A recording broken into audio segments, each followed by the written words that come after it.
ఇప్పుడు సిద్ధాసనం కోసం చెప్పుకున్నాం. సిద్ధాసనం వేసే విధానం మొదటి ఎడమ కాలుని ఇలా తీసుకుంటే ఇలాగ పెట్టి, తర్వాత కుడి కాలుని ఇలా పెట్టి ఇలాగా వేసే విధానం అంటే సమం కాయ శిరోగ్రీవం ధారయన్ అచలం స్థిర సంప్రేక్ష నాసికాగ్రం స్వం దిశచ అనవలోకయన్ అని భగవద్గీతలో చెప్పారు. ఈ సిద్ధాసనం కోసం అంటే సిద్ధాసనం వేసేటప్పుడు మనము ఉండే పొజిషన్ని భగవద్గీతలో 6వ అధ్యాయంలో ఆత్మ సమయం యోగంలో ఒక శ్లోకాన్ని అలా చెప్పారు. సమం కాయ శిరోగ్రీవం అంటే ఈ శరీరాన్ని, కంఠాన్ని, మెడని కిందగా, శిరోగ్రీవం అంటే శిరస్సుని, కంఠాన్ని, తలను, మొత్తం యావత్ శరీరాన్ని, ధారయన్ అచలం స్థిర అంటే అచలం స్థిర అంటే స్థిరంగా కదిలించకుండా ఈ పొజిషన్లో కూర్చొని ప్రాణాయామం చేసుకోవడానికి. ప్రాణాయామం అంటే మన ప్రాణశక్తిని ఉత్తేజపరిచినటువంటి ప్రక్రియ అనమాట ప్రాణాయామం అనగా. అది చేసే విధానం తెలిసి చేసినట్లయితే దానితో ఫలితాన్ని మనం స్వానుభవంగా చూడవచ్చు. అది చేసే విధానం ఇప్పుడు ముందు చెప్పిన శ్లోకానికి అనుగుణంగా అదే విధంగా కూర్చొని కదలకుండా బ్రీతింగ్ ఎక్సర్సైజ్ ఇదే ప్రాణాయామం చేయాలి. ఇది ఎలాగా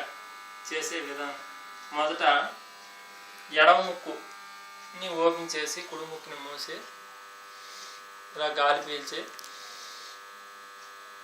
ఇలా మింగుతూ,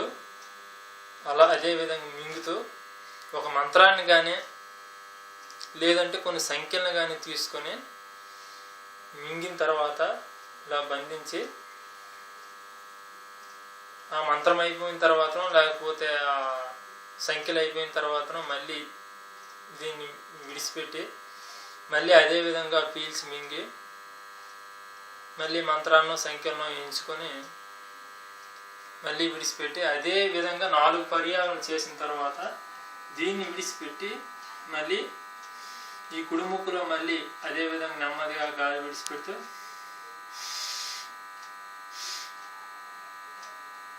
అని ఆ మాదిరిగా గాలి పీల్చి మింగి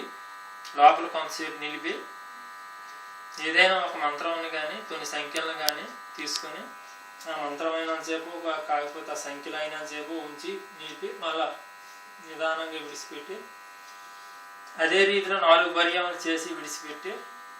మళ్ళీ ఈ రెండింటి ద్వారా 2 ముక్కు రంధ్రాల ద్వారా అదేవిధంగా గాలిని పీల్చి మృంగి అలాగా మనం పీల్చగలిగినంత పీల్చి మింగి అలా కుంభించి ఏ మంత్రాన్ని తీసుకుంటామో ఆ మంత్రాన్ని కానీ లేదా కొన్ని సంఖ్యలు తీసుకుంటామో ఆ సంఖ్యలను కానీ లెక్కించినంతసేపు ఉంచి మళ్ళీ నిదానంగా విడిచిపెట్టి అదేవిధంగా ఒక్కొక్క ముక్కులో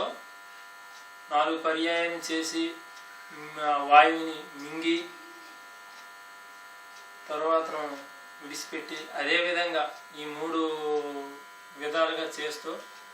రెగ్యులర్గా చేసినట్లయితే మన యొక్క ప్రస్తుతం ఉన్న ఆరోగ్య స్థితి కంటే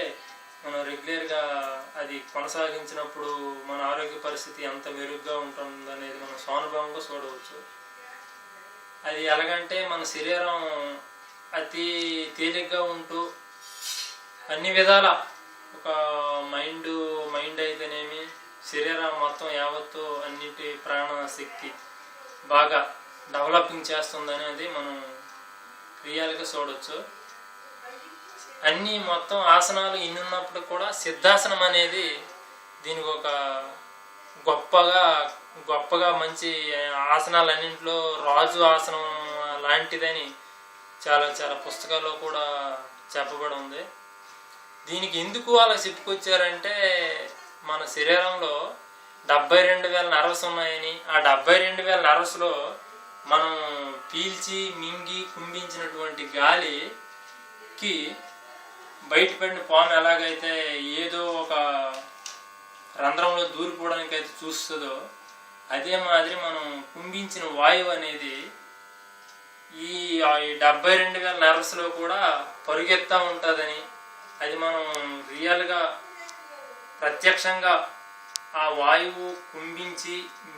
వాయువుని పీల్చి కుంభించి ఆ రకంగా ఆసనాన్ని వేసి చేసే వాళ్ళకి అది అనుభవంలో తెలుస్తుంది తప్ప, ప్రాక్టీస్ చేస్తే తప్ప మాటలతో అది అర్థం కాదు. అయితే ఆ రకంగా